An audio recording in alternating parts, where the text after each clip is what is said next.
मानवीय करुणा की दिव्य चमक। ये पाठ सर्वेश्वर दयाल सक्सेना द्वारा लिखा गया है, जो स्मरण और स्मृतियों से बना है। स्मृतियों की विश्वसनीयता उसे महत्वपूर्ण बनाती है। फादर कामिल बुल्के की जीवन गाथा, यह एक संस्मरण है। अपने को भारतीय कहने वाले फादर कामिल बुल्के जन्मे तो बेल्जियम में थे। रेम्स चैपल शहर में, जो गिरजों, पादरियों और धर्मगुरुओं और संतों की भूमि कही जाती थी, परंतु उन्होंने अपनी कर्म भूमि भारत को बनाया। उन्हीं फादर कामिल बुल्के की जीवन गाथा के रूप में मानवीय करुणा की दिव्य चमक नामक पाठ है। फादर को जहरबाद से नहीं मरना चाहिए था, क्योंकि फादर अंततः जहरबाद से मर गए थे और धार्मिक प्रवृत्ति के थे, तो उनके साथ ऐसा नहीं होना चाहिए था। जिसकी रंगों में दूसरों के लिए मिठास भरे अमृत के अतिरिक्त और कुछ नहीं था, उसके लिए इस जहर का विधान क्यों है? अर्थात जो ईश्वर को पहचानता है, सत्य पर चलता है, उसे जहर जैसी बीमारियां क्यों होती हैं? सवाल किस ईश्वर से पूछें? प्रभु की आस्था ही उसका अस्तित्व था। वह देह की इस परम यातना की परीक्षा उम्र की आखिरी देहरी पर क्यों दे?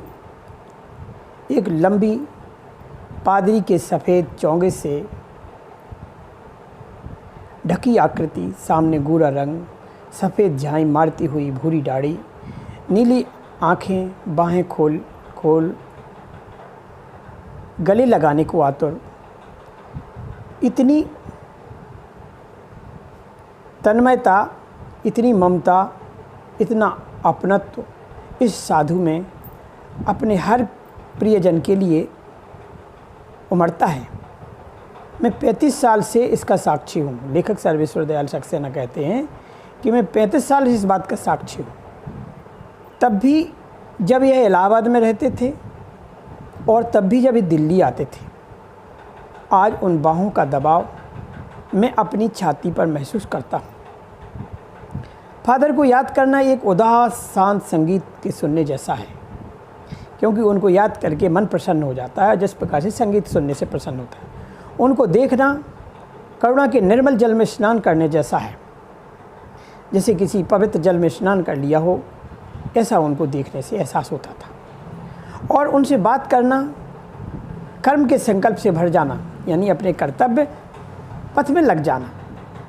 लेखक कहता है, मुझे परिमल के वे दिन याद हैं। परिमल एक पत्रिका का नाम है, जो इलाहाबाद में इसका काम चलता था। उस समय लेखक फादर कामिल बुल्के के साथ रहता था। तो वो कहता है कि हमें वो दिन याद हैं जब हम सब एक पारिवारिक रिश्ते से बंधे रहते थे, जिसमें सबसे बड़े फादर कामिल बुल्के थे। हमारी हंसी मजाक में वह निर्लिप्त शामिल रहते थे। हमारी गोष्ठियाँ, जो हम लोगों की सम्मेलन चलते थे, गोष्ठियाँ, गंभीर बहस होती थी उनमें। हमारी रचनाओं पर बेबाक राय और सुझाव देते थे फादर कामिल बुल्के। हमारे घरों के किसी भी उत्सव और संस्कार में बड़े भाई की तरह भूमिका निर्वाह करते थे, या पुरोहित या पंडित की तरह निर्वाह करते थे, जैसे खड़े हों, ऐसा हमें एहसास होता था। अपने आशीषों से भर देते थे। मुझे अपना बच्चा और फादर कामिल का उसके मुख में पहली बार अन्न डालना आज भी याद है।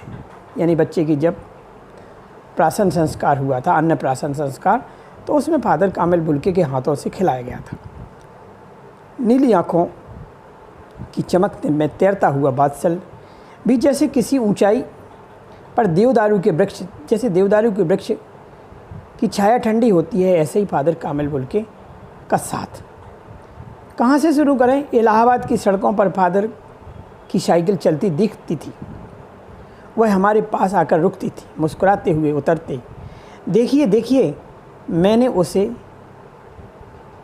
पढ़ लिया है और मैं कहना चाहता हूँ कि उनको क्रोध में कभी नहीं देखा, आवेश में देखा है।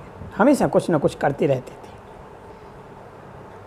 ममता तथा प्यार में लबालब छलकता महसूस उन्हें किया जाता था। अक्सर उन्हें देखकर लगता था कि बेल्जियम में इंजीनियरिंग की अंतिम वर्ष में पहुंचकर उनके मन में सन्यासी बनने की इच्छा कैसे जाग गई, जबकि वो इंजीनियरिंग पास किए हुए थे, जबकि घर भरा पूरा था, 2 भाई, 1 बहन, माँ, पिता सभी थे।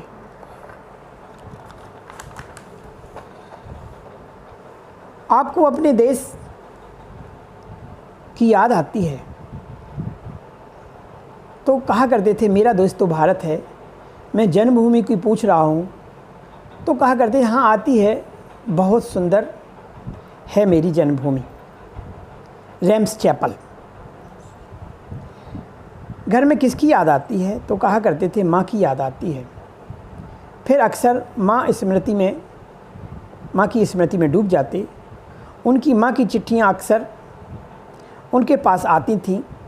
अपने अभिन्न मित्र डॉक्टर रघुवंश को वह इन चिट्ठियों को दिखाते थे। पिता और भाइयों के लिए बहुत लगाव मन में नहीं था।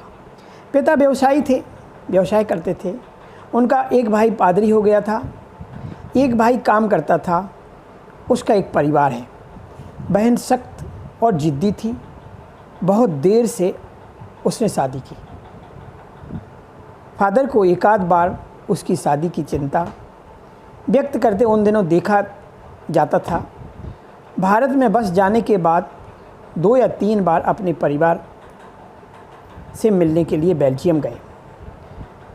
लेकिन मैं तो सन्यासी हूँ, आप सब छोड़कर क्यों चले आए?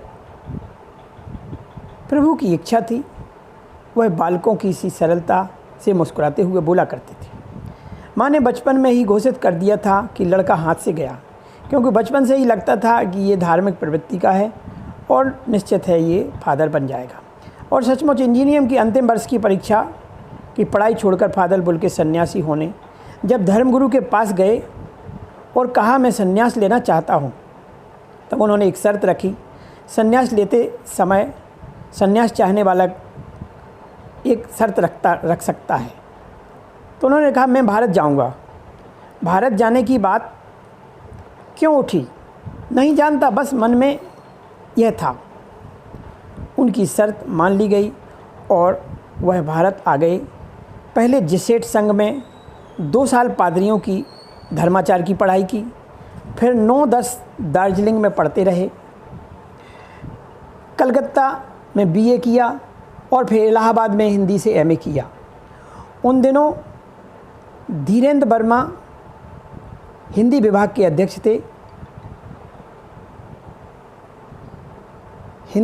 अध्यक्ष थे।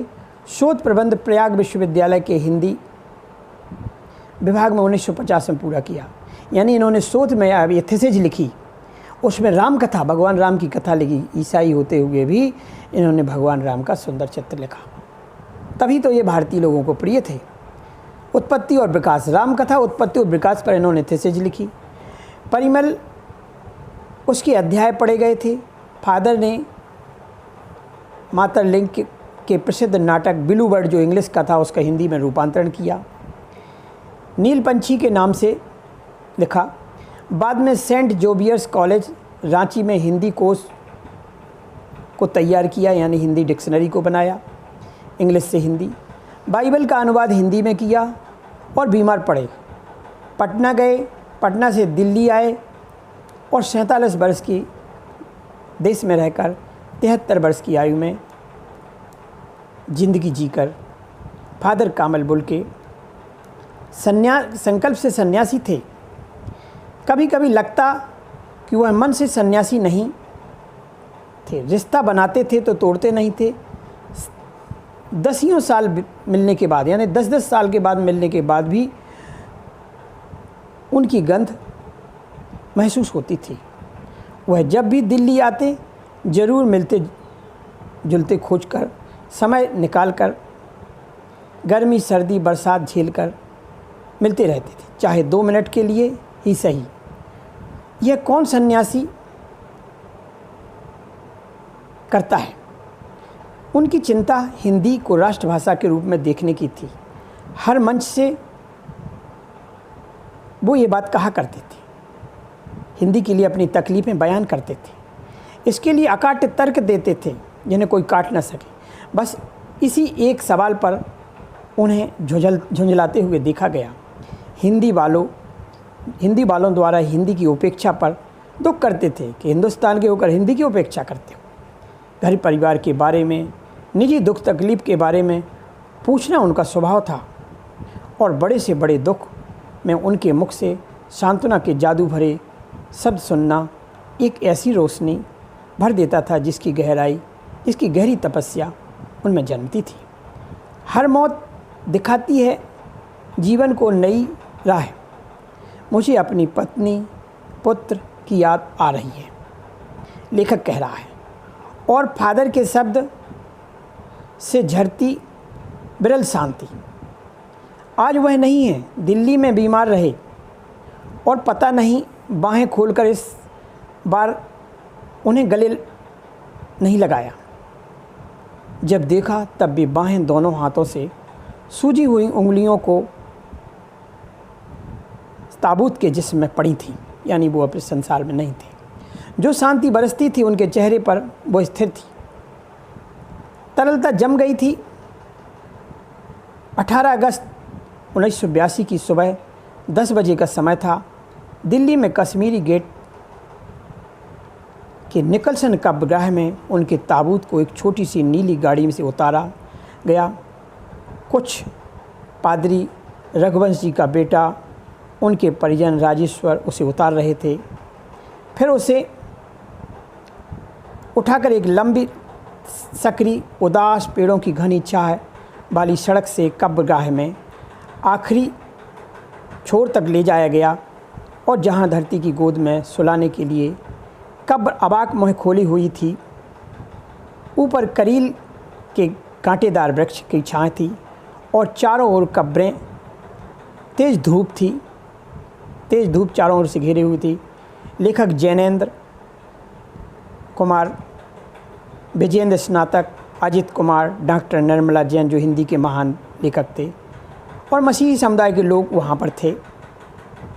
उनके बीच में गैरिक बसन वाले इलाहाबाद के प्रसिद्ध विज्ञान डॉक्टर सत्यप्रकाश और डॉक्टर रघुवंश जी को अकेले उस सकरी गली सड़क की उदासी में बहुत पहले से खामोश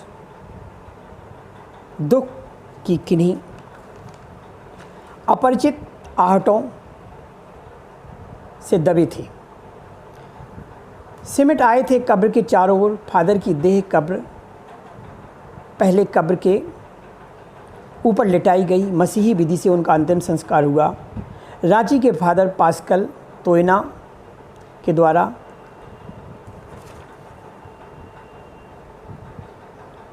मसीही विधि से प्रार्थना, फिर सेंट जोवियर्स के रेक्टर फादर पास्कल उसके जीवन और कर्म श्रद्धांजलि अर्पित करते हुए फादर बुल्के धरती में जा रहे हैं, ऐसा बोले। इस धरती से ऐसे रत्न पैदा होंगे। डॉक्टर सत्यप्रकाश ने भी अपनी श्रद्धांजलि में उनके अनुकरणीय जीवन को नमन किया और फिर देह को कब्र में उतार दिया गया। मैं नहीं जानता इस सन्यासी ने कभी सोचा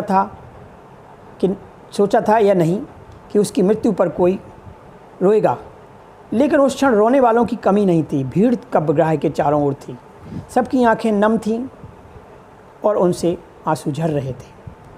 इस तरह हमारे बीच से फादर कामिल बुल्के जैसा महान व्यक्ति चला गया, जो हम में से सबके अधिक छायादार फल फूल गंध से भरा और सबसे अलग, सबका होकर सबसे ऊंचाई पर मानवीय करुणा की दिव्य चमक के रूप में लहलहाता खड़ा है।